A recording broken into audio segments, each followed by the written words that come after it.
అందరికీ నమస్కారం. టైం కూడా తక్కువ ఉంది కాబట్టి ఉపోద్ఘాతాలు లేవు, ఉపన్యాసాలు లేవు. ఏదైనా ఒక ముక్కలో చెప్పాల్సి వస్తే ఏదో సినిమాలు అంటారు కదా, ఉపోద్ఘాతాలు లేవు, ఉపన్యాసాలు లేవు. ఒక మాటలో చెప్పాల్సి వస్తే ఏదో షోలేలు అంటారు కదా, మేరే సాత్ మా హై, మేరే సాత్ మా హై, మేరే సాత్ బేటీ బి హై, మేరే సాత్ కవి సంగమం హై, మేరే సాత్ సమూహం హై అనుకునేవాడిని. కవి సంగమానికి ఆప్కే సాత్, కవి సంగమానికి కామానికి మధ్య ఒక బ్రిడ్జ్ కూడా ఉందని వాళ్ళ అదనంగా సంతోషపడుతున్నారు.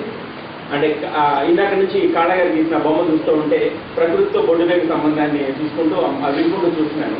ఇవాళ నాకు కనపడుతుంది ఏంటంటే కవిత్వంతో ఉన్నటువంటి ఆ బొడ్డులేని సంబంధం ఏదో మనందరి మధ్య ఇంతమంది పెద్దవాళ్ళు కనపడటం, ఇక్కడ వచ్చి మాట్లాడటం అదంతా కూడా చాలా సంతోషంగా అనిపించింది. ఆ ప్రయత్నం మీద నడుస్తున్నటువంటి అన్ని మాటలు కూడా చాలా సంతోషం.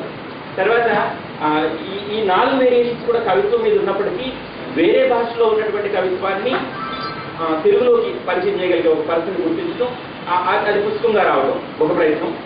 రెండవది కవిత్వాన్ని సమీక్షించడం అంటేనో దాని గురించి మాట్లాడటం అంటేనో ఒక ట్యాగ్లెస్ జాబ్. తర్వాత ఎవరు గుర్తించడం, వాడు పూర్తిగా మాట్లాడేస్తున్నా విమర్శన చేస్తేనో అది కవి గొప్పతనం అనుకుంటారు తప్ప అంత గొప్పగా విమర్శ చేసినటువంటి వాళ్ళ గొప్పతనాన్ని గుర్తించరు. అయినా సరే ఓపిక గారు చేసినటువంటి పని చేసేవాళ్ళు తగ్గిపోయారు. అయినా చేసే ఒక పని ఉండటం, ఆ పనిని ఒక పుస్తకంగా తీసుకురావడం ఇదొక పని. అట్లాగే కొత్తగా కవితలు రాసుకునే వాళ్ళ నుంచి ఒక ప్రక్రియగా తీసుకొచ్చే పనిగా నేను మాత్రం ఇద్దరినని ఒక కవిత సామాజిక స్పృహని ఒక ప్రత్యేక ప్రక్రియగా తీసుకొచ్చే పుస్తకం ఒకటైతే, చిన్నపిల్లలతో కూడా కవిత్వం సాధ్యమవుతుంది, రాయగలరు అనుకునే నిరూపించేలాంటి ఒక పుస్తకం. ఇవి 4 కూడా కవిత మీద ఆలోచించబడటం, మళ్ళీ దాన్ని మన వరకు పరిశీలించుకు చూపెట్టాలి అని చెప్పేసి మిత్రులు అటువంటి నిర్ణయం తీసుకోవడం కూడా చాలా సంతోషాన్ని ఇచ్చినటువంటి విషయం. అయితే పాప పుస్తకం గురించి నేను చాలా మందికి థ్యాంక్స్ చెప్పాలి. కానీ ఇంకొకటి ఏంటంటే పిల్లల కవిత్వం రాయలేరేమో అని ఎంతగా ముద్రపడిపోయిందంటే, నేను ఎదుర్కొన్న వాటిలో ముఖ్యమైన ప్రశ్న ఏంటంటే బాగుందో అని కాదు, కానీ నిజంగా రాసిందా అంటే మనం అలా ఫిక్స్ అయిపోయాం చాలా సందర్భాలు. నిజంగా రాసిందా అంటే పొరపాటు ఉన్నావు కదా కనుక అనేది ఒక క్వశ్చన్ ఉందన్నమాట. దీనికోసం ఒక ఎగ్జాంపుల్ చెప్పాలనిపిస్తుంది. నేను చేయదగ్గ పని ఏంటంటే ఎక్కువగా వేలు పెట్టకుండా జాగ్రత్త తీసుకుంటే చాలు అనిపిస్తుంది. దాంట్లో ఒక కవిత రాసినప్పుడు అశాశ్వతం అని చెప్తాను. ఆకు రాళ్ళతో చెప్తుంది జీవితం శాశ్వతం కాదని, నీటి బుడగ పగులుతూ కలుగుతుంది అవును అది నిజమేననే రాసింది. రాసి మరి మన పొందుతామో నేను తండ్రి కదా ఎక్కడ ఆగలేక అరే దీన్ని రివర్స్ చేద్దామా, ముందు నీటి బుడగ పగిలింది దాన్ని ఆకు ఒప్పుకుంది అని ఇంకొద్దిగా మన పైకి వెళ్తుంది. మన కవితలాగా ఇంకొద్ది పైకి తీసుకొద్దాం, మన జీవితం ఇంకొద్ది జీవితం చివరికి ఎటర్నల్ ఇక్కడ తీసుకుని సెట్ చేసి ఎట్లుంటే నాకు వస్తుంది థాట్. ఏమైతుందంటే లేదు నాన్న ఆల్రెడీ అసలు చిన్నగా పెట్టుకుంటాం, చిన్నగా పెడదామన్నా నిజమే ఆగుదాం ఇక్కడ కనుక.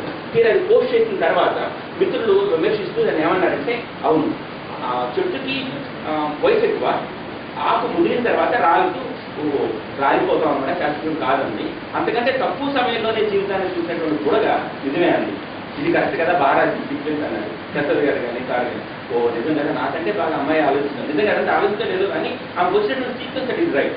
నేను చేస్తుంటే అనుకుంటాను తీసుకున్నటువంటి కొన్ని ఎగ్జాంపుల్ తీసుకున్నప్పుడు కూడా జీవశక్తితో మనిషి తాలూకు 2 భావాలు చెప్పడంతోనూ విజ్ఞాన బతికి ఒక నల్లబరకు తీసుకున్నప్పుడు ఇది కలగకుండా ఉంటే చాలు, వాళ్ళ తాలూకు భావాన్ని మనం చెదరకుండా మహా అయితే పునరావృతులు వచ్చినప్పుడు ఏదైనా చిన్న ప్రాబ్లం ఉన్నప్పుడు ఇలా చేస్తే బాగుంటుంది అనుకుంటే సరిపోతుంది. చాలా వాటికి మనకు వెనుకున్నటువంటి కారణాలు కూడా నేను చెప్పుకుంటూ వచ్చింది. ఎక్కువ పుస్తకాలు తీసుకురాలేకపోవడంతో మొత్తం చేస్తే కొంతమంది నేను పూర్తి అందజేస్తాను.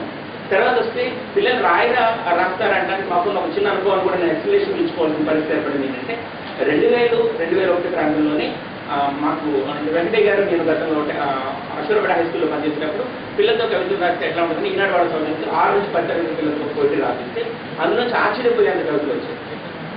ఉదయ వెంకటేశ్వర గారిని ఆ రోజు ఆవిష్కరణ కోసం పిలిచి మాట్లాడిస్తే నాకు చాలా పరిస్థితి అందులో ఉన్న ఒక పిల్లల్ని తీసుకొస్తారని చెప్పి ఆయన తప్పి సంతోషపడ్డ విషయం అది పుస్తకంగా వచ్చింది. దాని తర్వాత వస్తే ఒక బొమ్మ ఇచ్చి మీరు ఎన్ని కథలు రాస్తారో చూద్దాం సరుకులో ఒక ప్రయోగం చేస్తే అది మొత్తం పుస్తకంగా బొమ్మకు పడిన కథలో వచ్చింది. ఇంటర్మీడియట్ అమ్మాయి కవితలతో అక్షంగా భావన అనే పుస్తకం తీసుకొచ్చాం. తర్వాత జిల్లా ఎడిటోరియల్ రిపోర్ట్లో మేమందరం కలిసి పనిచేస్తాం. బహుశా పుస్తకాన్ని సువర్ణ గారు పరిచయం చేయాలి, అక్క నేను ఒక దగ్గర పనిచేసిన తర్వాత వెంకటయ్య గారు, శేషగిరి గారు, రవీణ ఎట్సెట్రా. సో అప్పుడు కూడా చూస్తే జిల్లా నలుమూల నుంచి 22 పిల్లలు రాసినటువంటి కవితలు చూస్తే అరే మీరు రాస్తామా ఇంటి గొప్పది, ఇటువంటి ఊహలు మాలో ఉంటాయా అని ఆశ్చర్యం అనిపించింది. నిజంగా శర్మ గారు అనేది ఎప్పుడైనా ఒకసారి కనుక అక్కడ పెట్టుకోగలిగితే పిల్లలు ఏంటి వాళ్ళ ఉండి ఊహ పెట్టి వాళ్ళకు ఉండే స్వచ్ఛమైనటువంటి ఊహ ఎట్లా ఉంటుంది, మళ్ళాగా పాలిష్డ్ అవడం. నిజంగా ఊహల రెక్కల్ని కత్తిరించడం మనకు వస్తుంది, వాస్తవంలో సరిపడదండి. వాళ్ళు కత్తిరించుకోకుండా ఎక్కడికెళ్ళిన శక్తులు వాడి పిల్లలు.